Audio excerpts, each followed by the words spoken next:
Hello दोस्तों, मेरा नाम है अनुभव और आप देख रहे हैं व्लॉग आईटी एक्सप्लोर। आज हम लोग एक टूल के बारे में बात करेंगे जिसका नाम है मैनेज इंजन, राइट? तो मैनेज इंजन बेसिकली हम इस टूल के बारे में प्रोज एंड कॉन्स जानेंगे। हम जानेंगे कि इसके आजकल जो हम ओएस पैचिंग करते हैं वो उसके प्रोज एंड कॉन्स क्या हैं, और जो हम आजकल पैचिंग में टूल यूज़ करते हैं, राइट, उनकी लिमिटेशंस क्या हैं। और हम इस टूल को फॉर्मली जानेंगे कि बेसिकली इससे हम क्या-क्या अचीव कर सकते हैं, right? I mean very short, ठीक है? तो बने रहिए चैनल पे। तो अब हम लोग एक बार इसको प्रेजेंटेशन मोड में डालते हैं so that it would be betterly understandable और clear picture for you guys. ठीक है, तो मैनेज इंजन जो पहले इसका नाम था वो था डेस्कटॉप सेंट्रल, राइट? बट इसको चेंज कर दिया गया और उसका नाम रख दिया गया है unified endpoint management, that is UEM, right? And it is a security solutions too, right? तो मैनेज इंजन आपको क्या देता है? वो आईटी के जो भी एडमिनिस्ट्रेटर्स होते हैं उनको एक सेंट्रलाइज कंसोल देता है जहां से वो क्या सब डिवाइसेस जो एंड पॉइंट्स हैं वो मैनेज कर सकते हैं, राइट? तो उसको सिक्योर कर सकते हैं, मॉनिटर कर सकते हैं और अपने डिवाइस को कंट्रोल भी ले सकते हैं, राइट? ये केवल आपके लैपटॉप और सर्वर्स सपोर्ट नहीं करता, उसके अलावा आपके मोबाइल डिवाइस को भी सपोर्ट करता है और आईओटी डिवाइस को भी सपोर्ट करता है, राइट? तो ManageEngine central endpoint क्या कर सकता है, right? Why we are discussing about this tool, right? Everyone is these days crazy about this tool, okay? अभी बहुत पॉपुलर टूल है ये मैनेज इंजन, राइट?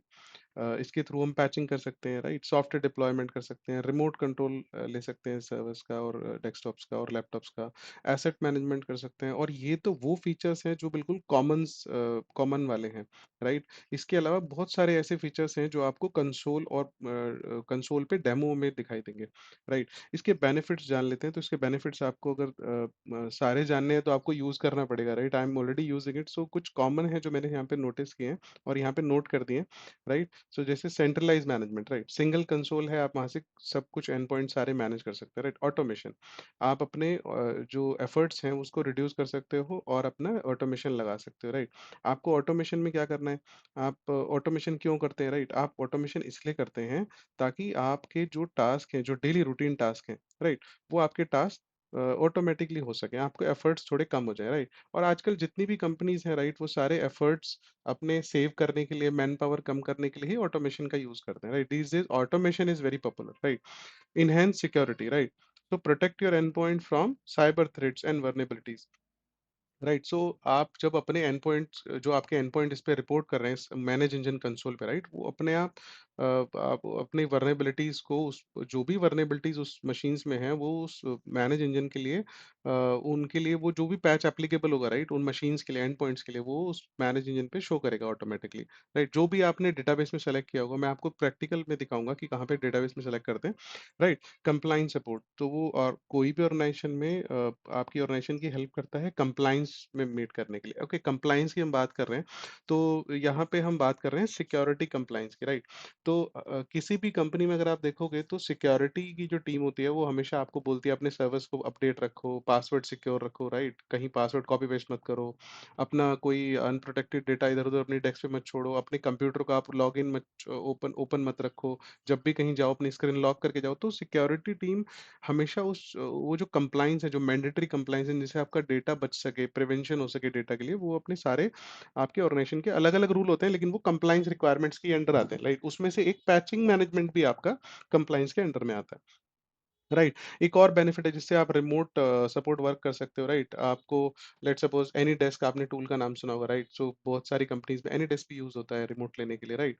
बहुत सारी कंपनी में लॉग मी इन करके एक टूल है वो भी यूज होता है, लेकिन इसके अंदर इनबिल्ट एक टूल है जहां से आप उस एंड यूजर का कंट्रोल ले सकते हो और उस यूजर को कंट्रोल लेने के लिए उस यूजर को वहां पर अपनी स्क्रीन पे एक प्रॉम्प्ट आएगा, उस पे आपको यस और एक्सेप्ट करना पड़ेगा, उसके बाद ही उसकी स्क्रीन आप देख पाओगे। आप ऐसा नहीं कि अनऑथराइज्ड और अनऑथराइज्ड तरीके से आप किसी की स्क्रीन को कैप्चर कर लो और उसके जो भी वो कर रहा है वो आप देखो, ऐसा नहीं है। इसमें इसमें यूज़र को प्रॉम्प्ट होता है और यूज़र एंड पॉइंट पे उसको दे मतलब जब तक वो उसको यस नहीं करेगा, आपको परमिशन नहीं देगा, आप नहीं देख पाओगे, ठीक है? तो बात करते हैं लिमिटेशंस की। आज के टाइम में लिमिटेशंस क्या है, right? Limitations of of today's world. तो लिमिटेशन क्या है बेसिकली? लिमिटेशन ये है कि आजकल ओएस इतने टाइप के हो गए हैं कि आपको कोई ऑटोमेशन तो देखना ही पड़ेगा, राइट? अदरवाइज़ अगर आपके ऑर्गेनाइजेशन में 100 या 1000 मशीन्स हैं और वो डिफरेंट डिफरेंट फ्लेवर्स की हैं, तो आपको बहुत प्रॉब्लम हो सकती है। राइट। और बहुत सारी जगह पे हो सकता है कि आपको इंटरनेट ना मिले कंपनी में, राइट? कुछ मशीन्स जो है वो प्राइवेटली और बिहाइंड द फायरवॉल होती है जहाँ पे इंटरनेट नहीं अवेलेबल रहता है, राइट? तो वो क्रिटिकल मशीन्स होते हैं लाइक डेटाबेस, राइट? क्रिटिकल होता है तो उसको आप डायरेक्ट इंटरनेट से कनेक्ट नहीं कर सकते, राइट? तो बहुत सारी लिमिटेशंस है। Multiple OS is one kind of limitation, right? उसके बाद डिफरेंट पैच साइकिल्स हैं। तो विंडोज में आपको पता ही है कि माइक्रोसॉफ्ट पैच रिलीज करता है एवरी सेकेंड ट्यूसडे को, राइट? और एवरी मंथ करता है, राइट? बट लिनक्स का ऐसा कोई शेड्यूल नहीं है, राइट? हो सकता है किसी और वेंडर का कोई और शेड्यूल हो, लाइक आरएचईएल, उसका कोई और शेड्यूल हो, उबंटू हो सकता है उसका कोई और शेड्यूल हो, राइट? तो आपको वो शेड्यूल का पता कैसे लगेगा, वो सब आप कैसे कैप्चर करोगे? तो उस चीज के लिए, उस लिमिटेशन को डिसकंटिन्यू करने के लिए ये कंसोल है जो कि आपको बहुत हेल्प करेगा। मैं आपको डेमो सेशन में दिखाऊंगा। ये कंसोल इतना हेल्पफुल है कि आपकी पैचिंग और आपकी ये सारी सरदर्दी दूर हो जाएगी, राइट? वहाँ पे आप डिवाइस का जो काउंट है, राइट, इन्वेंट्री, राइट, आप किसी भी कंपनी में जाते हो वहाँ इन्वेंट्री एक सबसे बड़ा टफ पॉइंट होता है, राइट? बट यहाँ पे वो टफ नहीं है। अगर उस डिवाइस को आप ऑनबोर्ड या हैंडओवर करते हो यूजर को, एंड यूजर को, इसमें डिवाइस का एजेंट डाल दो, मैनेज इंजन का एजेंट डाल दो, तो आपको कोई टेंशन लेने की जरूरत ही नहीं है, क्योंकि वो रिपोर्ट जैसे ही आपके कंसोल पे करेगा वो आपकी इन्वेंट्री का पार्ट हो जाएगा, राइट? और वो इन्वेंट्री आपको सीरियल नंबर से लेके उसकी हर डिटेल देने को तैयार है। इवन हार्डवेयर की डिटेल भी आपको मिल सकती है, right? We'll go through that. We'll cover all these into demo session. Okay, ये अभी थ्योरी सेशन है, तो एक बार इसको समझ लो बेसिक, फिर हम लोग डेमो पे जाएंगे, राइट? नेटिव टूल्स क्या है? अच्छा, फ्री वर्सेस कॉस्टली, है ना? Free versus cost. तो नेटिव टूल्स तो जो है डब्ल्यूसूस है। माइक्रोसॉफ्ट विंडोज में आप विंडोज अपडेट सर्विस आप इंस्टॉल कर लो और ये फ्रीली यूज करो। बट लिमिटेशन क्या है कि आप केवल विंडोज मशीन्स को ही या विंडोज के प्रोडक्ट्स को ही या माइक्रोसॉफ्ट के प्रोडक्ट्स को ही आप पैच कर सकते हो, राइट? अब थर्ड पार्टी टूल हैं वो कॉस्टली होते हैं, राइट? और वो कॉस्ट फैक्टर्स में भी आते हैं, राइट? जैसे SCCM, BigFix, ManageEngine, right? ये सब थर्ड पार्टी टूल्स हैं जो आपके थर्ड पार्टी टूल्स में आते हैं, राइट? हम लोग डिस्कस करेंगे ये सब। अच्छा, मैनेज इंजन के भी दो वर्जन्स डिफरेंट डिफरेंट है। एक आपका क्लाउड वर्जन है और एक आपका ऑन प्रेम वर्जन है, ठीक है? वर्जन वाइज थोड़ा डिफरेंस इसलिए है, नेम में भी आपको पता लग रहा होगा कि क्लाउड मतलब ये क्लाउड पे कहीं चल रहा होगा, राइट? ऑन प्रेम मतलब आपके कहीं लोकली ऑन प्रेम वाले सेटअप में चल रहा होगा, राइट? तो क्लाउड वाले वर्जन को अभी डिस्कस करेंगे, ठीक है? फंक्शनैलिटी लगभग लगभग सेम ही होगी दोनों की, लेकिन हम लोग वन बाय वन करके डिस्कस करेंगे सो दैट इजीली आपके लिए अंडरस्टैंडेबल हो, ठीक है? What is OS patching? सबसे पहले ये जान लेते हैं कि ओएस पैचिंग में हम क्या करते हैं और ओएस पैचिंग होती क्या है, right? So OS patching, why OS patching is required? OS patching is essential for maintaining a secure and stable, efficient computing environment. ठीक है, इसको मैं सिंपल कर देता हूँ। तो OS पैचिंग हम इसलिए करते हैं ताकि हमारे कंप्लाइंस मेट हो सके, कंपनी के सिक्योरिटी कंप्लाइंस मेट हो सके, राइट? आपके कंप्यूटर की सिक्योरिटी एनहेंस हो सके, आपके कंप्यूटर्स के बग, जो OS के बग्स हैं वो फिक्स हो सके, आपके सिस्टम की परफॉर्मेंस इंक्रीज हो सके, right? There are so many factors, right? Why patching is required, right? So आपको पता ही है कि हर कंपनी में सिक्योरिटी टीम होती है, वो आपको बोलते हैं पैच करो अपने सिस्टम, राइट? आईटी टीम के ऊपर बहुत प्रेशर होता है आपकी मशीनें पैच करने के लिए। तो वो क्यों पैच कर रहे होते हैं हर महीने? क्योंकि उनके ऊपर एक प्रेशर होता है कि वो अपने किसी भी वर्नेबिलिटी जो ओएस से रिलेटेड है, उस वर्नेबिलिटी को वो किसी भी हैकर के सामने एक्सपोज नहीं होने देना चाहते, राइट? अब ये जो माइक्रोसॉफ्ट है या कोई भी वेंडर है, राइट? कोई भी वेंडर जो कि आपको ओएस प्रोवाइड कर रहा है, वो हर महीने या एक शेड्यूल पे वो एक पैच रिलीज करता है। उस पैच में उस ओएस की वर्नेबिलिटीज को कैप्चर किया जाता है और उनको फिक्स किया जाता है, राइट? यही एक ओएस पैचिंग का पैच का एक रूल है, राइट? तो कोई भी वेंडर हर महीने एक पैच रिलीज करेगा या एक शेड्यूल पे रेज करेगा और उसमें उसकी कुछ वर्नेबिलिटीज को फिक्स करेगा, right? That is the only thing, ठीक है? अब परफॉर्मेंस इंप्रूव भी होती है उसमें, क्योंकि आपके पोर्ट्स ब्लॉक हो गए, है ना? जो जो उसमें कुछ चीजें चल रही हैं जो कि आपकी रैम या सीपीयू को ऑब्जर्व कर रही हैं या यूज कर रही हैं, एक्स्ट्रा यूजेस, उनको भी आप सेव कर सकते हो, राइट? ठीक है? न्यू फीचर फंक्शनैलिटी के लिए भी पैच यूज होता है, रेगुलर कंप्लायंस के लिए होता है, प्रिवेंशन ऑफ डेटा लॉस के लिए भी होता है। अच्छा, डेटा लॉस की बात आती है तो मैं आपको बताऊं कि डेटा लॉस, आप लेट्स सपोज आपका किसी ने डेटा हैक कर लिया, आपको रैंसमवेयर याद होगा, राइट? जब रैनसमवेयर धर्मा वायरस आया था उस टाइम पे आपने अगर मशीनें अपनी पैच नहीं की तो आपकी फाइल वॉल्ट्स में कन्वर्ट हो गई थी, right? Which is a very difficult situation. तो डेटा लॉस होगा, उससे पहले आप उसको सिक्योर करो। तो patching is a secure method, ठीक है? अच्छा, मिनिमाइज़ डाउन टाइम, अगर आपके सिस्टम में बग फ्री करना है और उसके फेलियर से बचना है तो आप उसको प्रॉपर डाउन टाइम लेके करो। वैसे भी विंडोज़ में या लिनक्स में 1 महीने में आपको अपनी मशीन तो रिस्टार्ट या सर्वर को रिस्टार्ट तो करना ही होता है। ये मैंडेट है, राइट? अगर अदर आप उसको रीस्टार्ट नहीं करोगे, तो उसमें कुछ बग्स आ सकते हैं, तो बेटर है कि आप उसको रिबूट कर लो। तो रिबूट करोगे तो उसमें पैच भी डाल लो, राइट? तो बेनिफिट ये है कि आप रिबूटिंग से पहले पैच डाल लो और फिर इसको रिबूट कर लो, तो आपके डाउन टाइम सेव हो जाएँगे, right? Hardware and software compatibility, right? तो आप ये भी एक अच्छा है। लेट्स सपोज़ कि अभी मैं कोई सॉफ्टवेयर यूज़ कर रहा हूँ, राइट? और उस सॉफ्टवेयर का भी वर्ज़न चल रहा है 0.1, उसमें भी वल्नरेबिलिटीज़ हो सकती हैं, उसमें बग्स हो सकते हैं। तो अगर मैं पैच टाइम से कर रहा हूँ तो वो बग्स भी फिक्स हो जाएँगे, राइट? ठीक है? और ज़ीरो डे अटैक, ये तो बहुत ही कॉमन है, कि हर ऑर्गेनाइज़ेशन में बहुत कॉमन है। ज़ीरो डे अटैक जब होते हैं, राइट, तो उस टाइम पे माइक्रोसॉफ्ट इमरजेंसी में या फिर कोई भी वेंडर इमरजेंसी में पैच रिलीज़ करता है और वो आपको इमीडिएटली इमीडिएटली आपको अपनी ऑर्गेनाइज़ेशन में पुश करने होते हैं। अदरवाइज़ आपका जो सिस्टम है, आपके जो मशीन्स हैं, सिस्टम है, सर्वर है, वो हैक हो सकते हैं, ठीक है? ऐसा माइक्रोसॉफ्ट या कोई भी वेंडर अपनी वेबसाइट पे पब्लिश करते हैं। To avoid the vulnerability, we have to patch our machine timely, ठीक है?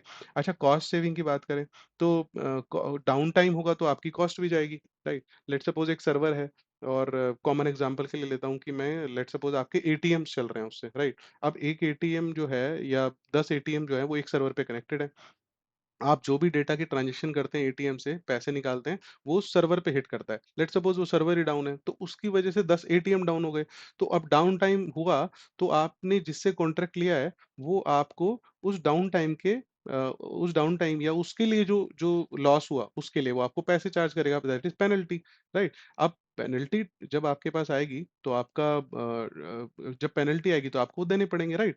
तो इसीलिए उसको बचने के लिए और डेटा ब्रीचेस को रोकने के लिए patching is a good option, right? और जितने भी आप किसी भी बड़े ऑर्गेनाइजेशन में जाओ, वहाँ timely patching is a big matter, right? वो टाइमली पैचिंग के लिए आपको फोर्स करते हैं और करनी भी चाहिए। आईटी टीम के पास वहाँ पे बहुत प्रेशर होता है कि वो मशीनें टाइम से पैच करें, ठीक है? क्योंकि एंड टाइम पे क्या होता है, मशीनें अगर पैच नहीं होंगी तो उन्हीं लोगों को उसमें फिर परेशानी होगी, राइट? ठीक है, चलिए नेक्स्ट टॉपिक पे चलते हैं, पैच टाइप। तो पैच टाइप हमारे पास काफ़ी सारे टाइप के हैं, ठीक है? बहुत सारे टाइप के हैं। इसमें से सिक्योरिटी टाइप जो है हमारे पास कॉमन है, ठीक है? ये क्या करता है? फिक्स वल्नरेबिलिटीज़, ठीक है? ये आपकी वल्नरेबिलिटीज़ को फिक्स करता है, राइट?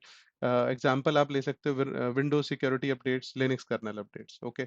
बग फिक्स में आपका आता है जैसे सॉफ्टवेयर में अगर आपके कोई बग है, लेट्स सपोज़ आपने कोई सॉफ्टवेयर इंस्टॉल किया, वो ओपन होता है तो एक मैसेज देता है, एरर प्रॉम्प्ट करता है, राइट? उसकी परफॉर्मेंस वो स्लो चलता है, तो उसकी परफॉर्मेंस को फिक्स करने के लिए बग फिक्स है। फीचर अपडेट, लेट्स सपोज़ अभी आप विंडोज़ 10 यूज़ कर रहे हैं और फिर आप विंडोज़ 11 यूज़ करोगे, तो अगर आप फीचर अपडेट कर दोगे, तो आपका लेटेस्ट में अपग्रेड हो जाएगा। ठीक है? नेक्स्ट पे चलते हैं, service pack. Service pack is a collection of previous update bundled together, ठीक है? तो सर्विस पैक भी एक बग को रिलीज़ करने के लिए होता है, ताकि आपके जो सिस्टम में बग हैं, आप उनको रिलीज़ कर दो। तो जैसे विंडोज़ में अगर आपको याद हो तो विंडोज़ एक्सपी या 2000 के टाइम पे सर्विस पैक आते थे, 2012 सर्वर के टाइम पे भी सर्विस पैक्स अवेलेबल थे। वो सर्विस पैक वो सारे बग को ही रिज़ॉल्व करने के लिए थे। हॉट फिक्सेस भी यही काम करते हैं।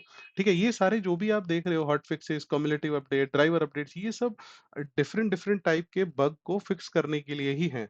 जैसे इस नाम से भी आप देखोगे तो ड्राइवर अपडेट, मतलब ये कोई ड्राइवर अपडेट कर रहा है बैकएंड में, राइट? अब आपके पास नेटवर्क का ड्राइवर वर्जन 1 है, राइट? तो अगर आपका वो ड्राइवर वर्जन 2 होगा तो हो सकता है कि वो कंपैटिबिलिटी उसकी ज़्यादा हो जाए, राइट? वो अच्छे से सपोर्ट करे।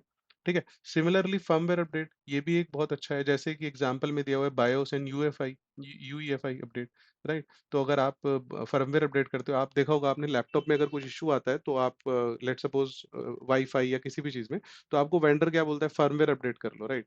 तो फर्मवेयर अपडेट अच्छा ऑप्शन है, राइट? क्रिटिकल अपडेट्स इसी तरीके से, right? So critical update are very critical, ठीक है? नाम से ही पता लग रहा है क्रिटिकल है, राइट? सो इस पे फोकस करो और इसको इंस्टॉल करना ही होता है हर महीने, ठीक है? एवरी मंथ आपको इंस्टॉल करना है, ठीक है?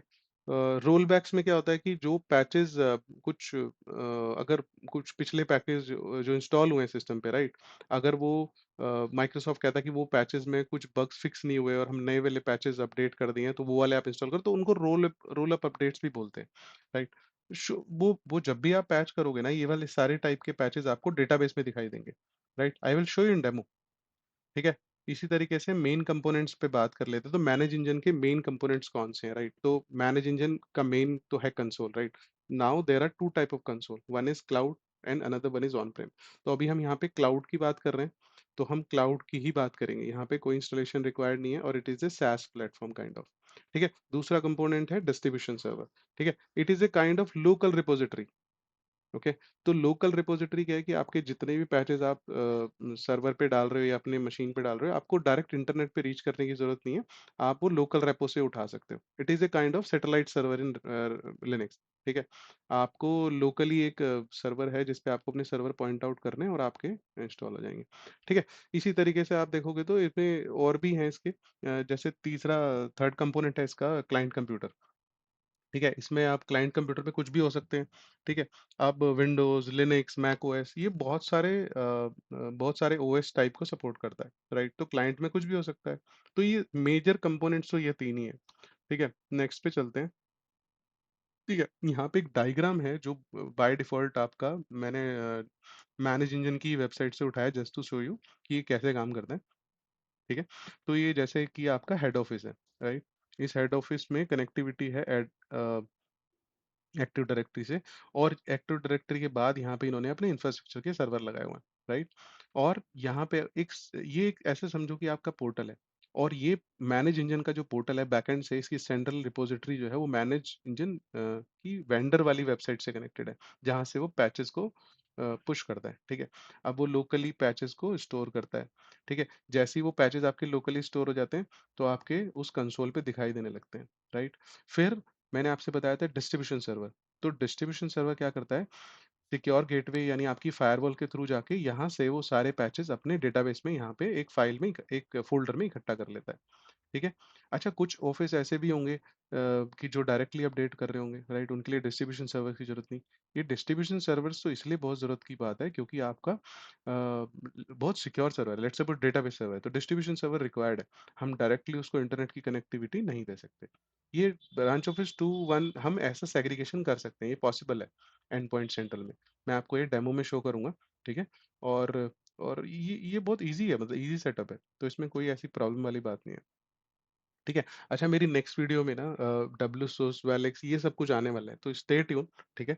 हम लोग और भी चीज़ों के बारे में डिस्कस करेंगे, और नेक्स्ट वीडियो जो भी मेरी आएगी उसमें आपको डेमो सेशन भी दिखाई देगा, ठीक है। मैनेज इंजन का हम वन बाय वन सारे स्टेप्स पूरे करेंगे। Okay, thank you for watching, और इस चैनल को आप सब्सक्राइब कर दें, ठीक है, सो दैट कि आप अपडेट रहें, और बेल आइकन को भी प्रेस करें, सो आपको सारे जितने भी मेरे अब अपकमिंग वीडियोस आएंगे आपको उनका अपडेट मिलता रहेगा। Thank you.